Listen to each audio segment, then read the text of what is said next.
Explain करना है कि एक्सरसाइज 2.2 में कैपेसिटर की कुछ कंडीशंस दी हुई थी, जैसे कि दो प्लेट्स के बीच में एरिया कितना है तो इतना दिया हुआ था, दो प्लेट्स कितने डिस्टेंस पर हैं वो डिस्टेंस दिया हुआ था, कितना वोल्टेज की बैटरी लगाई गई है उनको कनेक्ट किया गया है वो 100 वोल्ट था, और इनका जो आंसर आया था किसका, एक तो इसके कैपेसिटेंस का कि इस कैपेसिटर का कैपेसिटेंस कितना है वो कितना आया था ये, और उस पर चार्ज कितना आएगा प्लेट्स में वो आया था ये। तो ये सब कुछ एक्सरसाइज 2.8 में गिवन था और कुछ हमने सॉल्यूशन उसमें से निकाले थे वो हमने यहाँ पर लिख दिए हैं। अब क्वेश्चन नंबर 9 में पूछ रहा है वो कि यदि हम प्लेट्स के बीच में 3 mm का ही, ये भी 3 mm है और ये भी 3 mm है, 3 mm की एक थिक माइका शीट रख दे, मान के चलिए हमने इन्हीं प्लेट्स के बीच में एक माइका शीट रख दी। हमें पता है कि माइका शीट रखते ही कैपेसिटेंस भी चेंज हो जाता है, वोल्टेज भी चेंज हो सकता है और चार्ज भी चेंज हो सकता है। किस किस तरह से होगा ये हमें इसमें एक्सप्लेन करना है। तो पहली कंडीशन कब करनी है हमें, जब वोल्टेज सप्लाई रिमेन कनेक्टेड, जब इसमें वोल्टेज की जो बैटरी जो लगाई गई है वो कनेक्टेड रखी गई है और उसके बाद उसमें जो है माइका शीट को रखा गया है। दूसरी कंडीशन है कि वोल्टेज सप्लाई को हटा लिया गया है और जब वोल्टेज सप्लाई को हटा लेंगे तो वो क्या हो जाएगा, डिस्कनेक्टेड हो जाएगा और उसके बाद जो है माइका शीट को उसमें पुट किया गया है। तो दोनों कंडीशन पे हमें इसका आंसर बताना है कि V में और Q में, वोल्टेज में और चार्ज में क्या इफेक्ट पड़ेगा ये हमें बताना है। तो सबसे पहले हम कैपेसिटेंस फाइंड करेंगे।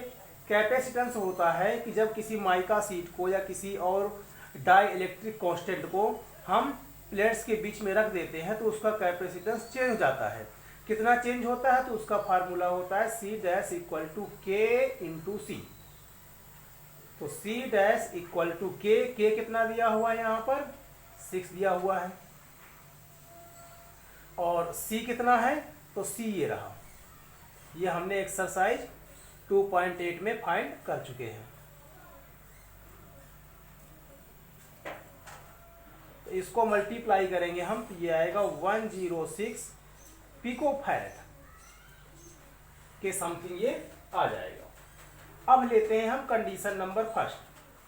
कंडीशन नंबर फर्स्ट में क्या है कि ये जो कैपेसिटर है और इस पर जो ये बैटरी से कनेक्टेड है, बैटरी कितने की है 100 वोल्ट की, ये कनेक्टेड है और कनेक्टेड रहते हुए ही इसके अंदर क्या कर दिया गया है, माइका शीट को पुट कर दिया गया है, पूरे में माइका शीट को इसमें पुट कर दिया गया है। तो आपको ध्यान देना है कि जब बैटरी कनेक्टेड रहती है तो उसका वोल्टेज चेंज नहीं होता है, अर्थात वोल्टेज जो है वो पहले भी कितना था 100 वोल्ट का था और माइका शीट रखने के बाद भी कितने का रहेगा 100 वोल्ट का ही रहेगा। ये आपको ध्यान में रखना है, ठीक है। कब तक, जब तक ये बैटरी से क्या है कनेक्टेड है, तो इसका वोल्टेज चेंज नहीं होगा, अर्थात पहले भी वोल्टेज कितना है 100 वोल्ट का और बाद में भी वोल्टेज कितना का रहेगा 100 वोल्ट का ही रहेगा। क्यों रहेगा, क्योंकि बैटरी से कनेक्टेड है, इसलिए बैटरी उसके वोल्टेज को चेंज होने नहीं देगी, ठीक है। तो ये हो गया आपका किसमें, वोल्टेज में। चार्ज की बात करें, चार्ज इसमें चेंज हो जाएगा, माइका शीट के रखते ही चार्ज क्या होगा इसमें चेंज होगा। चार्ज कितना चेंज होगा, तो चार्ज पहले कितना था Q, अब हम मान लेते हैं कि चेंज होने के बाद कितना हो जाएगा वो, तो Q डैश हो जाएगा। Q का फार्मूला क्या था, Q इक्वल टू CV, तो यहाँ पे C ना होकर के C डैश हो जाएगा और V सेम ही रहेगा, V क्या रहेगा सेम ही रहेगा। तो अब जो इसका आंसर आएगा वो आ जाएगा C डैश का मीन्स 106, पिको मीन्स 10 के पावर -12 और V का मीन्स कितना हो गया 100 वोल्ट। और Q किस में नापते हैं, मेजरमेंट करते हैं कूलाम में। इसको सॉल्व करेंगे तो ये आ जाएगा आपका 106 10 के पावर -12, ये क्या है 10 के पावर प्लस का 2, तो ये हो जाएगा 10 के पावर -10। पॉइंट लाएंगे हम यहाँ पर, इसको स्टैंडर्ड नोटेशन में लिखेंगे तो आ जाएगा 1.06। 100 से क्या करना पड़ेगा, इसको डिवाइड, तभी पॉइंट आएगा, तो 100 से करेंगे इसमें मल्टीप्लाई। 100 से मल्टीप्लाई करने का मतलब 10 के पावर 2 से मल्टीप्लाई, 10 के पावर 2 मतलब इसमें +2 ऐड हो जाएगा, तो ये हो जाएगा 10 के पावर -8 कूलम।